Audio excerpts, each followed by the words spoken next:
ni na san wannan topic ina daukar yi magana akan shi zan sha zagi amma ban damu ba. Yan mata waɗanda suke zuwa su kwashi kafa su tafi gurin sugar daddy tsofaffin banzan nan wanda suke kwasa kuɗi kan ba su san darajar kuɗi ba suna ba yan mata, mu kuma saboda kuɗi da san duniya ya mana yawa mu dinga zuwa daga san mutum ba baka taba ganin shi ba, haka nan wani sindikin ato baki san shi ba baki taba ganin shi ba, kawai a haɗa ki da shi saboda ke ce an digantali ki sabta ba ki tafi gurin shi saboda ke makwaɗaiciya ce.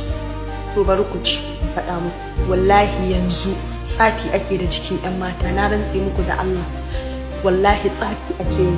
Ki je a tsige miki rabin kunne ko a cire miki baki ko a cire miki hanci ko a cire miki ko a kwashe miki a ɗan hanji ko a kwalkwale miki makwallato a je a yi wani tsafin da shi. Wallahi kun ga duk abin da yake tahowa kenan yanzu yan mata suna mutuwa a rasa ma menene ma yake ma kashe yan mata, in duk wanda kaga ya mutu lokacin shi. Amma wallahi kuɗin da za su baka ma ba za su maka amfani ba. Za a baki a ɗauki maƙudan kuɗi a baki amma aka sa miki wata cuta maƙudan kuɗin nan ba abin da za su iya miki.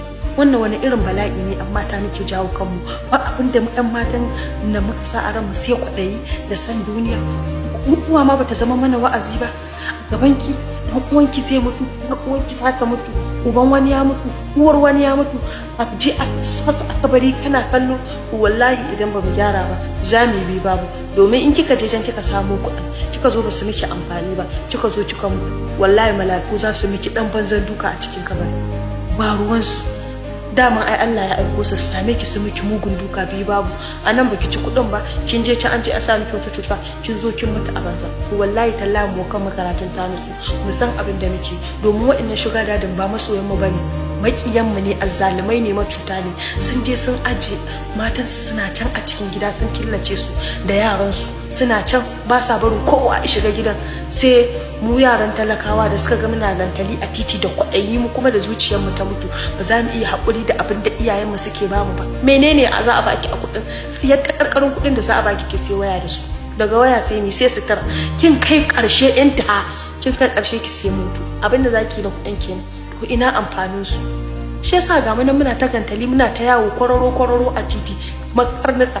Mazan ma su ma yanzu su ma mazan ba sa son marasa tarbiyya, amma ga mu nan tarbiyya mata mana karanci saboda mun kasa bin abin da Allah ya ce. Yanzu ɗan matan yanzu zina ba su ɗauke ta a bakin komai ba, na rantse da girman Allah ba su ɗauke ta a bakin komai ba. In suka zauna hirar ta suke suna hira kamar suna faɗin wani abin arziki. To wallahi in dai ba kya so ki je ki mutu a banza a wofi ki bi babu. To wallahi mu ji tsoron Allah mu daina abin da muke, kowa yana aikata laifi da wani ya wani, mu ji tsoron Allah mu daina aikata abubuwan da muke. Wallahi amma ta